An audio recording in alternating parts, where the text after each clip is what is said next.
Assalamu alaikum. You're watching Views and News, and I'm Faisal Rehman live from our Islamabad studios. Today we'll be talking about the ongoing extreme atrocities in the Indian occupied Kashmir, and we'll also be talking about their trigger happy military, which has been killing innocent civilians, children, women, and elderly.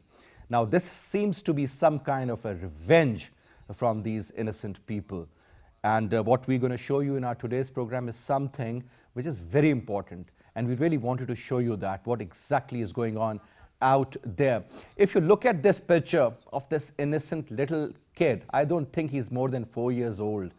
And he is sitting next to his grandfather's dead body and crying and weeping. But nothing has touched the hearts of all those who have given the Indian military the authority to kill these civilians. Just look at this picture and it tells you everything about it. This is the most unfortunate part. Now we're going to show you a sound bite. Let's hear that out.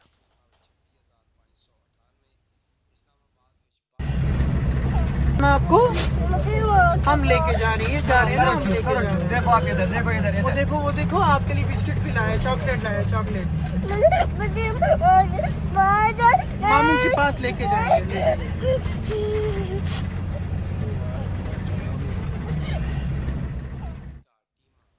The little child wants to go back to that loved one.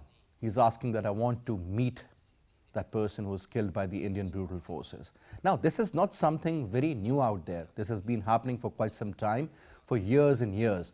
And especially post 5th of August last year, things have really drastically changed in the Indian occupied Kashmir, resulting in the killings of thousands, blinding of thousands, raping of women. That has become a part of the culture of the Indian forces. Now, this is something which is not at all tolerable at all.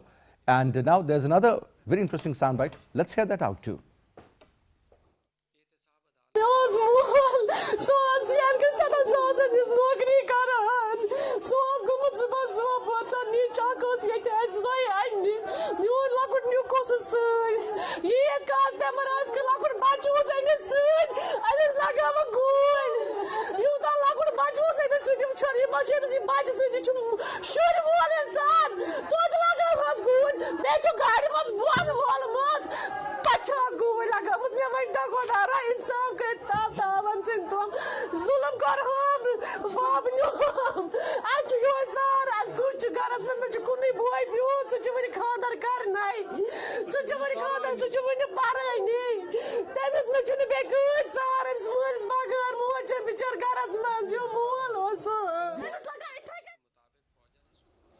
What you were watching is just the story of one house. Actually, this is the story of every single family living in the Indian occupied Kashmir. The demographic changes, the brutality of the Indian army, the killings of the civilians, now this has become a norm. But unfortunately, the international community is still silent on this particular issue. Lately, we heard something from Joe Biden, the former vice president and the current candidate of the Democrats in the next election of the United States of America. He has said that whatever is going on is not at all acceptable, and there has to be a proper permanent solution. Unfortunately, nothing has been done in this regard, and this is the kind of promises every single president of America makes before the election, but nothing happens. But we'll be talking about this current situation in detail, and we have with us Rauf Hassan Saab, who's a senior analyst, needs no introduction. Rauf Saab, thank you very much for talking to PTV World, sir. Pleasure. Thank you for inviting me. Very kind. Thank you very much, sir. And we also have with us Altaf Hussain Wani Saab, who's a senior Kashmiri Hurriyat leader. Wani Saab, thank you very much for taking your time out and being a part of our show as well. Wani Saab, thank you very much once again. And we'll also be taking a few phone calls later at some stage of our program. But currently, let me start off from you, Rauf Hassan Saab. Rauf Saab, what you saw a while ago on the television screen is not something very new. Could be new for the Westerners, but this is the story of each and every house almost on daily basis when their loved ones are killed right in front of their eyes. Whether you talk about this woman or you talk about that innocent child who lost a loved one. Let's start off from there. So what exactly is brewing in the minds of the BJP, the kind of orders that have been taken from the BJP and then implemented by the Indian brutal forces? What do they have in their mind? What exactly is going on now?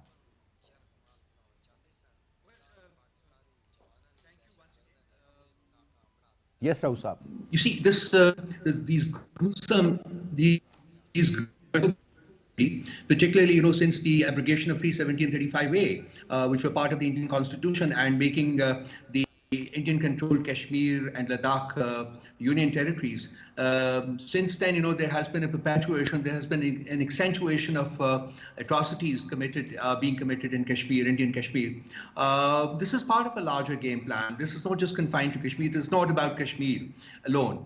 You have asked me the question, what is it that the Indian government has in mind? Well, the principal objective is, of course, to subjugate the Kashmiri people for for remaining a permanent part of the Indian Republic. But on a larger scale, it is part of the game plan, which is being unleashed in this part of the world, in the larger South region. The principal objective is to contain China, and when the objective is to contain China, then is as a partner of the United States of America is trying to take that objective further. And that is happening, by destabilizing Pakistan, by subverting the prospect of peace in Afghanistan, which will ultimately lead to, if at all, the containment of China and the weakening of Pakistan. So this is the larger game plan, and I think what is happening in Kashmir must be viewed in that context, because the Indian government is not willing at all to let anyone intrude or interfere in what they are planning to do in Kashmir.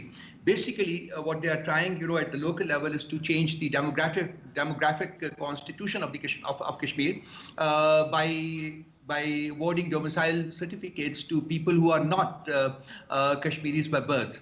Consequently, the objective is to have more non-Muslims in Kashmir as compared to the Muslim population. That means that over a period of time, they would be able to even hold a plebiscite in Kashmir, or Exactly, say that, all right, we are now willing to hold a plebiscite in Kashmir because there will be more Hindus living there than Muslims. So you have to see this at multiple levels.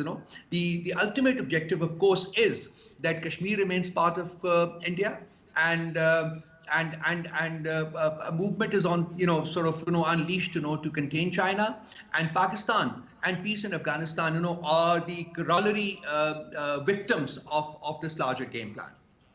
All right. Moving on to Vani Saab now. The demographic changes, they're very visible now. I was reading a story that 25,000 non-locals granted domicile certificates in the occupied Kashmir. Now, this has been going on for quite some time, and we have been talking so many times on the television screens as well that at some stage, even if they go for the plebiscite, I mean, that could go in their favor the way they are changing the demographics. I think that should be the prime concern. Secondly, sir, these atrocities these are not something very new to the people of the Indian occupied Kashmir. We've been hearing it, we've been watching it, we've been listening to those people, the miseries they're going through. Unfortunately, it seems that this is not going to stop. The Indian design, not only in this part, but in general in the region, they have a fixed design, they're fixated to it, and they want to do it. Unfortunately, most of these BJP leaders do not know the cost of this particular decision they have taken on the 5th of August. Your take, sir. Bani Saab. You see, this is happening in Kashmir for last 3 decades. The brutal military operation is continuing in Kashmir for the last 3 decades. We have seen hundreds of thousands of people being killed, properties demolished, and all that. And it, as rightly said, since the BJP took office in 2014, they had this idea in their manifesto to change the demography of Kashmir and also to take away the so-called autonomy of Kashmir. And they did it in 2014. They came, and after that we saw that for the first time, the Indian Army leadership was also issuing such a statement which were never heard before. And then we saw they targeted the youth. Firstly, they targeted the youth in Kashmir. They tried to use the pellets to blind a huge population of Kashmir, which was called the mass blinding, the epidemic of blinding at that time by the Washington Post, New York Times, and other international. But unfortunately, what we have seen, the arrogance of India, it became more and more because no one was there to condemn the Indian acts of aggression, the Indian acts of brutality, the Indian heinous crimes they are committing in Kashmir. No one at the international level, I mean the political governments at the international level, they did not condemn the Indian government. Nobody was there to make accountable Indian government for these crimes. So the Indians become arrogant, and they, on the 5th of August, they took away the so-called economy and then enacted, then bifurcated the state, made two union territories of it, and then intensified its military aggression even during this COVID-19 period. You see, this June is the bloodiest month from Yep. last few decades. We see the bloodiest month in Kashmir, and now the July started with the killing you were mentioning It's earlier. almost a The year. kid It's you was 11 months now. Vani Saab, one more point, which is very important. I mean, we've been doing shows on this particular issue about the atrocities committed by the Indian military. Obviously, they have a go-ahead, a green signal from the center. Now, it seems that a lot is getting out of control for the Indian forces out there. No matter they double their military, it's almost the size of almost bigger than the Pakistan army that has been deployed only in Kashmir. I mean, just imagine a small portion that has been practically occupied. But the resistance movement, this indigenous homegrown freedom movement, that's still gaining momentum. Now, I was listening to one of the story regarding Gilani Saab. Now, can you also tell us what exactly is going on that front? I'm talking about Saeed Ali Gilani Saab, the senior most Hurriyat leader. Gilani Saab has just yesterday tweeted that but the Indians made the propaganda that there is a gap in the freedom camp, and Gilani has parted away from that. But yesterday Gilani made a tweet that no doubt I have my own ideas about the resistance, and Indians should not celebrate it. I'm there for the resistance, and I will live for the right celebration of people of Kashmir, and will continue to lead that. That's one part of it. You see that the Indian designs, which we have been talking about, they intensified it, they intensified again and again. And when they thought that their military brutal repression is not going to stop the people of Kashmir, they had a constitutional, legal warfare in Kashmir by abrogating Article 370 and dismantling the state and giving a signal to the people of Kashmir that we can do anything about it. When we are talking about the demographic change, their design, this is not the design. We see, you said that 25,000 domiciles have been given. Yes. Ms. Faisal, remember, there are now, the figure is 45,000 have already been given the domicile, but the people who, by this new law, which Indians have enacted, there are 2.2 million people who are entitled to get the domicile of Kashmir. So that means more than 1/4 of the population of Kashmir will come from the outside, and automatically the domicile, the demographic is changed in Kashmir. So and the thing is that the Indians are now placing, after failing through the military might, what they are doing, what they are continuing, they are putting the people against people. They are trying to create a criminal strike in Kashmir. They are trying to put the Indian population against the Kashmiri population. That is their other design. That so that they will tell the world that you see this the people are fighting. There is a civil war in Kashmir, and they are trying to create a situation like that. So Absolutely. But the thing is that, which I already said, unfortunately, I am fortunate to say that the condemnations which are made around, the statements from the different forums are coming out, from the different personalities are coming out.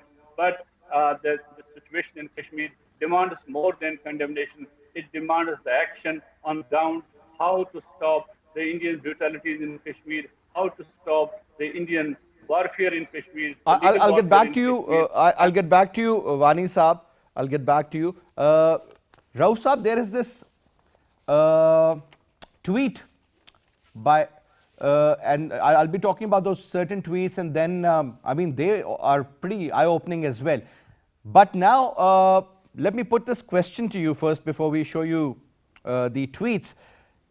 It seems that maybe after 5 years or 6 years or maybe 10 years, the way they're changing the demographics on the ground, Vani Saab was saying that 2.2 million, now that is not a joke, so you're talking about 22 lakh people, and that's a huge number.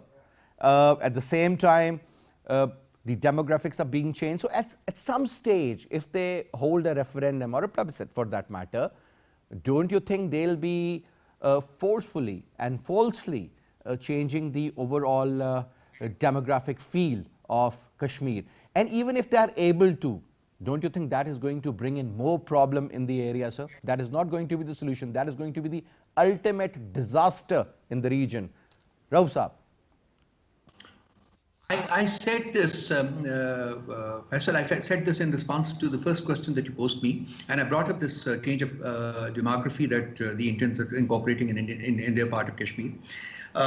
This is definitely going to lead to what you've already outlined, and but you say that it's going to create, it's going to be a catastrophic situation there or something. See, we've been saying this for the last 7 decades or more, and we've not been able to do anything about it. I am afraid that even now we should not be able to do anything about it. I mean, what are the options that we have? For example, the Indians are doing what they needed to do, what they wanted to do. They are changing the demography of Kashmir. They will have more non-Muslims living there in the next 10 to 20 years, than Muslims. So what are we going to do about it? Can we force India? Has the international community ever taken cognizance of what the Indians have done in Kashmir or are doing in Kashmir? No. Can we motivate them to now start taking notice of what they are doing? I don't think so. When this reign of terror was unleashed, at the time of abrogating 370 and 35A, we brought up the subject at the international fora. We went to the UN. Even the United Nations Security Council held 2 sessions on that. What was the impact? What was the outcome? Nothing. Nil. Zero. So, the important thing is, and that is actually what I'm afraid of. Back in August of last year, when the clauses were abrogated, we spoke of 2 possibilities. One was that there's going to be an uprising in Kashmir. That is still a prospect. Once these draconian measures, they're taken in. Once they're lifted, there's still a possibility, still a prospect, that there will be an uprising, a medium or what, I can't say. But, this is subverted, by the division within the Kashmiri people, My friend was talking about, that Indians are trying to do this. But I say that these divisions have all been there. There were the sheikhs of Kashmir, the muftis of Kashmir. They've all colluded with India. They've all collaborated with India, to the exclusion of Kashmiri people and the interest of the Kashmiris. This is possibly going to continue happening. This has happened in the last 7 decades, and this will continue to happen. Possibly there will be an aggravation of this division in Kashmir. So that does not, that is not something which is to the interest of the Kashmiri people. So can we think that there will be division, there will be union within all political groups in Indian Kashmir? I don't see any possibility, any prospect of that. In fact, I'm afraid that there's going to be more division about it. So, if you keep all these factors in mind, where are we headed? I don't think that there is a peaceful solution of Kashmir dispute any longer, and this is where I'm afraid. Where are we headed? Now, the Chinese getting into this because this about Kashmir, the disputed stature of Kashmir is not just important for Pakistan, it is also important for China because they lay a claim on Ladakh. Consequently, the abrogation of 370 and 35, it did not just impact Pakistan, it also impacted China, and the recent skirmishes between India and China have taken the strife to a different level altogether. So, are we headed towards something? All right, Rauf Saab, I'll just get back to you on that. We've been joined in by Lord Nazir Ahmed from UK. Lord Saab, Assalamu alaikum ji. Lord Nazir Saab, Assalamu alaikum. Can you hear me, sir? Wa alaikum salam. Faisal Saab, I can hear you loud and clear. Can you hear me? Thank you so much. Lord Saab, thank you so much for taking out your time and talking to us. Lord Saab, first of all, I want your comment on the brutal killing of this 65-year-old man, Bashir Ahmed Khan, in the Indian-occupied Kashmir. And I'm sure you must have seen those visuals when visuals where there was the grandson was crying. He was hardly 3-4 years old, and this is the story of every family in Kashmir, sir. Now, whatever is We are going on, shocked. I'm sure you're much more aware, sir. First of all, your take on this current incident. Well, thank you. We're always shocked and horrified to see killings of civilians in Indian occupied Kashmir. And of course, you are right to mention this morning's incident where the gentleman Bashir Ahmed Basit was brutally murdered, and the 3-year-old grandson was there right in front of his eyes. I look. I think, like everyone around the world, is horrified at these pictures. But we have seen this happening for 2 decades at least that I remember, since 1989, 90, 3 decades, sorry. 3 decades that, killings have been more and more, and 100,000 people have been killed. But now what you've seen is that since my friend who was talking about the Ladakh sort of dispute between China and India, this Mr. Modi always, just like in the Bollywood films, he likes to show his muscle. First he denies.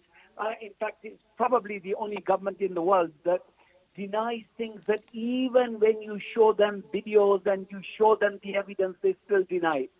Because Modi came on TV, World TV, and even Al Jazeera was showing his interview where he said, Chinese never came into Ladakh. We've driven them out. We've killed them. We've taught them a lesson. The whole world has seen it. So this is a regular occurrence. So when you see the incident that happened in Sopore this morning, it's no surprise to me, because I see both the Israeli government doing similar things in occupied Palestine, and the Hindutva government doing very same thing here in Indian occupied Kashmir as well. And you see, both of my colleagues have talked about abrogation of 35A and 370, and as a result, the settlers who are brought in, the RSS settlers who are brought into Kashmir and who have been given the right to live there, it's a similar kind of annexation policy. It's a forced annexation. Now, Lord Sahab, what we'll do is we'll show you a tweet, and that tweet is by none other than the national spokesperson of Bharatiya Janata Party, BJP, by Sambit Patra. Just have a look, and this is so disgusting, where you see the picture of this 3-year-old little baby sitting on the dead body of the grandfather right in front of you, and see what they say. Pulitzer lovers. Well, What sort of a mentality is this? What sort of a mentality is this, sir? Well, this is a shocking kind of thing for anyone civilized to do. But the fascists do that basically because they want to frighten people. And they want to show, these fascists want to show how cruel they can be. And that's what you see, when we saw 2 or 3 weeks ago when they demolished those houses in Srinagar, killed a lot of civilians in Srinagar. It's part of that policy when they want to divert the attention from the conflict with China. They want to show it, killing Muslims, killing Kashmiris, killing Pakistanis and Kashmiris on the line of control. It's part of their policy, so they can get these illiterate Hindutva fascists supporting them. So it doesn't surprise me. It's obviously shocking for civilized people, but these people are not civilized. And the international community, and that's why when you saw the statement from the UN Secretary General and also from the Commissioner of Human Rights, both have asked India to not to abuse rights of people, and also not to kill youth and to release them, etc., etc. But I personally, I think through PTV World, I want to call upon the Muslim world. I think the OIC is just, their statements aren't good enough. Look, in annexation of West Bank, 1,080 European members of parliament across Europe, including myself, we have signed a letter for our governments to put pressure on them to say that this annexation is unacceptable and we should condemn it and we should call on Israel not to do it. Well, All right. we need a similar campaign here as well. Now, For Lord Saab, last quick comment on the killing of these hundreds and hundreds of young Kashmiris that have been martyred on the pretext of militancy to primarily discredit the legitimate freedom movement in Kashmir. And it's an indigenous homegrown movement, as we all know.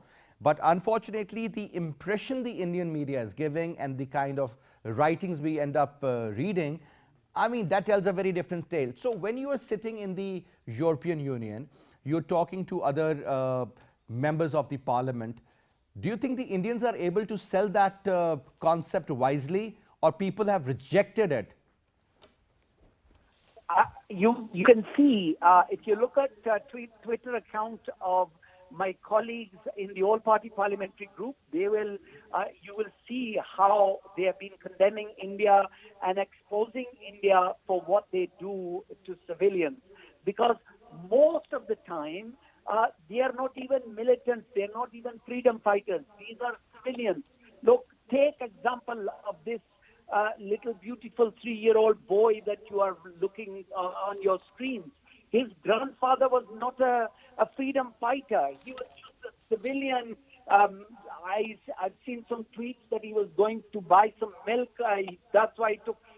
Look, he wasn't going to go to attack Indian soldiers with his 3-year-old grandson. Absolutely. So you have hit the nail. They label them as terrorists, militants, extremists, and kill them. But if you really look at it, so I think my last word would be, there is time that we take Indian soldiers and their politicians to International Criminal Court for war crimes. And unless we do that and are serious about it, then this will continue. We need to do something more. Simple statements are not good enough. Very well said, sir. Thank you very much, Lord Saab. Coming to you, Vani Saab, before I put a question to you, let me read out a tweet from Rana Ayub, and she is a very known journalist and an opinions writer in the Washington Post. That's one of the known ones. She says, for celebrity activists in India, Black lives matter, Kashmiri lives do not matter. What a perfect statement. I've seen so many people, I can take the names like Priyanka Chopra and so many other top celebrities talking about the precious lives of the blacks, especially after the killing of George Floyd in USA, in Atlanta. But when you talk about Kashmiri and this brutal killing, I mean, this has been going on almost daily basis. But look at the double standards of the Indians. Forget about the BJP followers, forget about the government. I'm talking about these celebrities here, and in particular, the non-Muslim celebrities. Your take, sir. Vani Saab. You see, Faisal, the Bollywood was always used, like the military, like the media, like the Indian police and others. The Bollywood was always used as a tool against the Kashmiris and against the Kashmiri movement. You see the films coming in last 2 decades, so we see more and more. They will brand Kashmiris as terrorists and they will brand Kashmiris as radicalized people and all that. So that is the double standards were there. But unfortunately, what happened in India after the CA and NCA, we saw the brutal killings of Muslims and the hate speech against Muslims and demolition of mosques and other people. But none of, and the lynching of the people on the pretext of being the corona carriers. What these so-called celebrities did, none of them came out with a tweet or anything for their favor. Unfortunately, the sand voices in India, who used to be on the side of the humanity, who used to criticize government of India, what she is doing in Kashmir, what she is doing in against the Dalits or the other minorities in India, those all voices were crushed from the beginning of the BJP took the reins in Delhi. And all those voices, at this time, you will see all those voices are languishing in different jails. Gautam Naulakha and others are facing the sedition charges. Those voices have been crushed. So there is no one in India, and if there is anyone who has the courage to say those are being branded as Pakistanis, they are being asked to go to Pakistan, they are being asked to leave India. So in this type of situation, the whole of the population of India has been in a way terrified by this RSS brigade, and you see the Indian media, the way they cry day in and day out, the way they portray the Muslims of India, the way they portray the freedom movement of Kashmir, the way they portray the Pakistan and other things, they have created a huge fear among the sane voices in India, and that is why these celebrities, they do the business and they have nothing to do with the humanity, and they never came up with some sort of solace for the people of Kashmir or for the minorities or the victims in India. All right. Now, Rauf Hassan Saab, obviously the current activities by the Indians, that's a huge threat for the regional peace.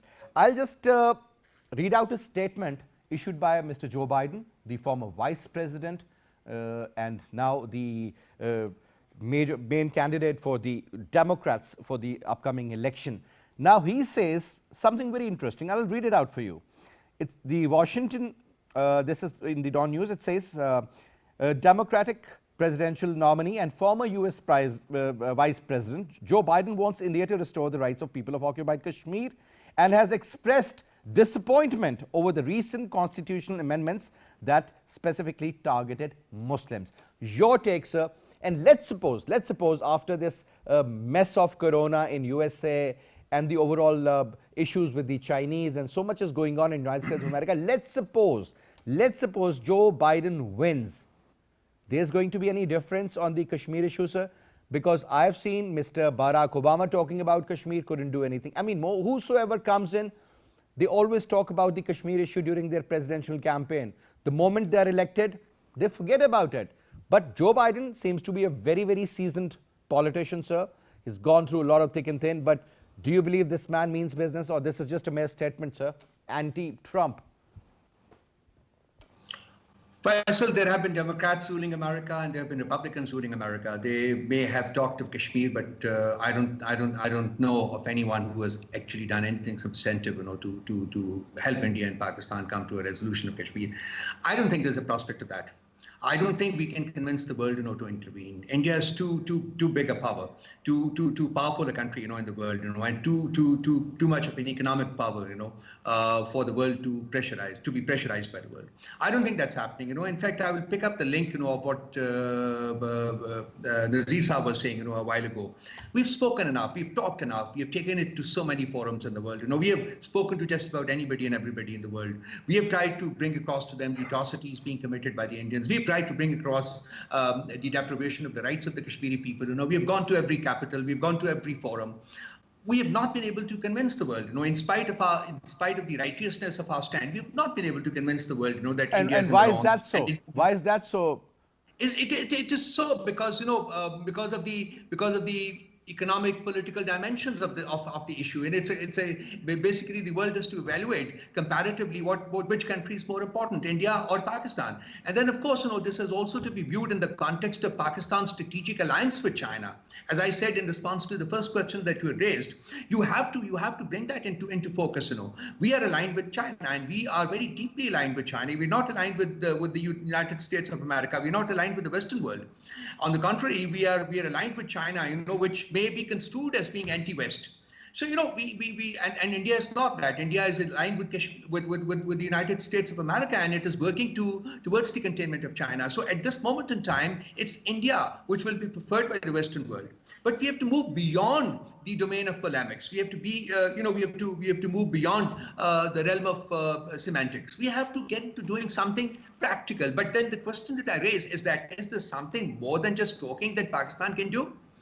I see a situation emerging in this part of the world, and this is what I wanted to discuss in detail, when over to Lord Nazir Ahmed.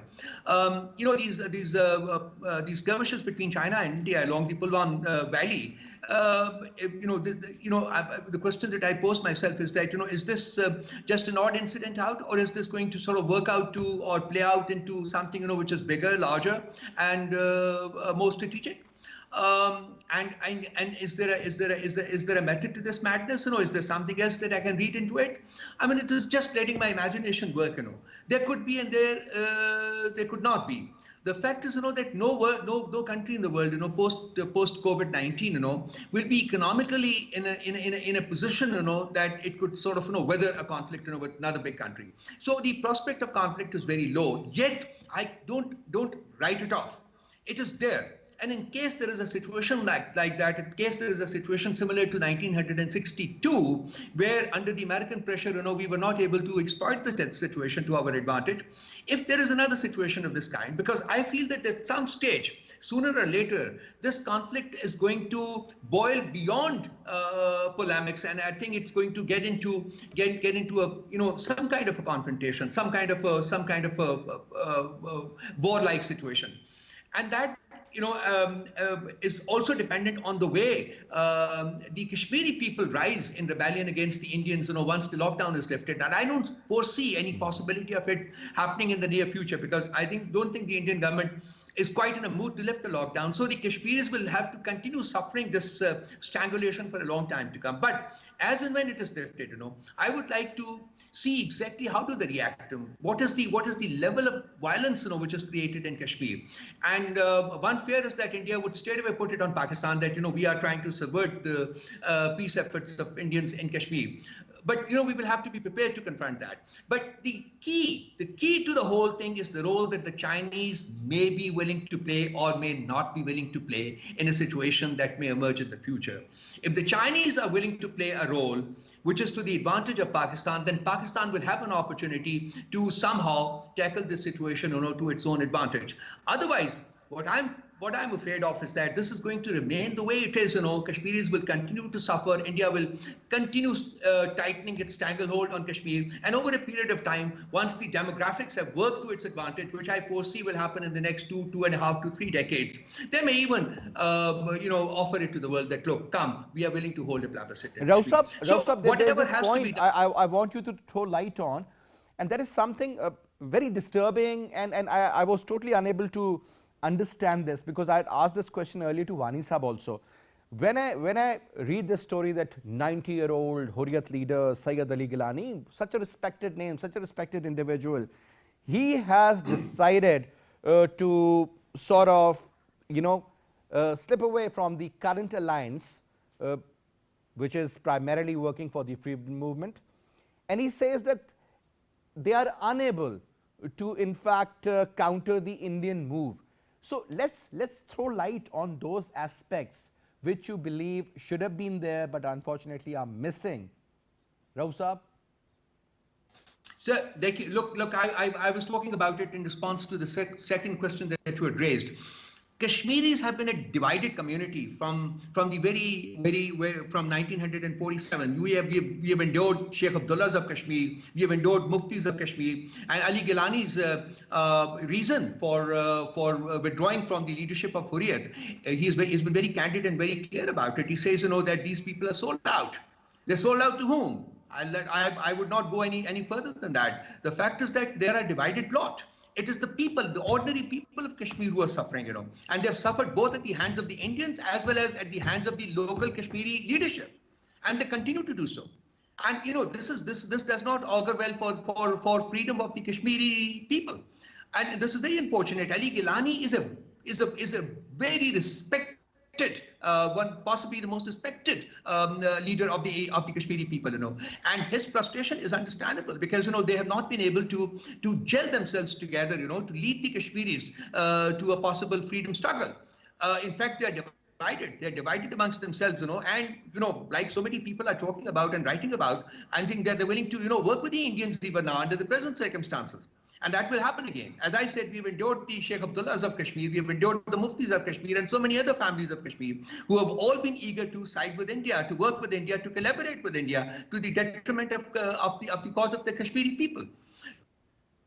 Now, It Wani will happen Saab, again. Very sad situation. Very sad situation. So that is why I say that the time to act is now. And It you- is no longer time for us to continue talking about it, but, for sir, continue taking it to various Rauf fora Saab, because we have failed in our effort. hearing about it. Act now. But do what?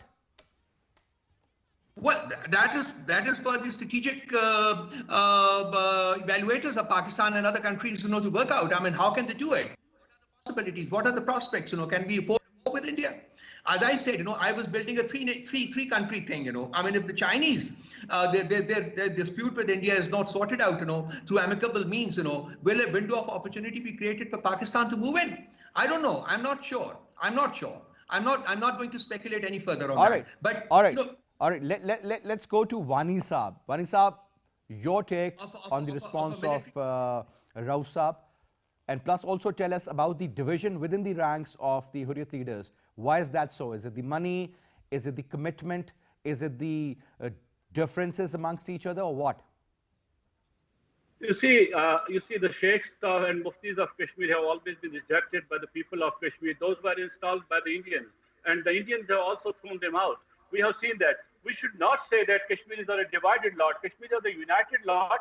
In every and each moment, there is a difference of opinion. It does not mean. You see, in each and every moment, there is a difference of opinion in leadership, how to go ahead, how to march ahead. It doesn't mean that people of Kashmir, during this, when we say that after 5th of August, Kashmiris have done nothing. Yeah, if Kashmiris have not come out, how come these 360 people die? How come in this month of June, 48 people die? This is the people. How come 100 to 1,200 people were wounded? How come 18,000 people were arrested? They are languished in different jails. The Kashmiri leadership, top leadership of Kashmir, is in different Indian jails. How can we say that Kashmiri leadership is divided? Kashmiri leadership united. They are there to fight. As Ali Giani also said, he will fight India, and all others are fighting India. We should not say this, that Kashmiri leadership is divided. Yes, muftis, sheikhs, others, they are the gone lot. They have been written off by the people of Kashmir. We should not. They are there.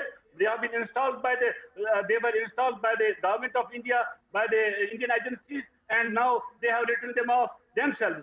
So the people of Kashmir, the general public of Kashmir, they are facing the brunt of this Indian repression, and they are united against that. And even in today's incident, if you see how this the old man was killed, if you can see the other image, this young 3-year boy who was then carried by a military personnel in his lap, he also had a stone in his hand and was trying to throw at the military personnel.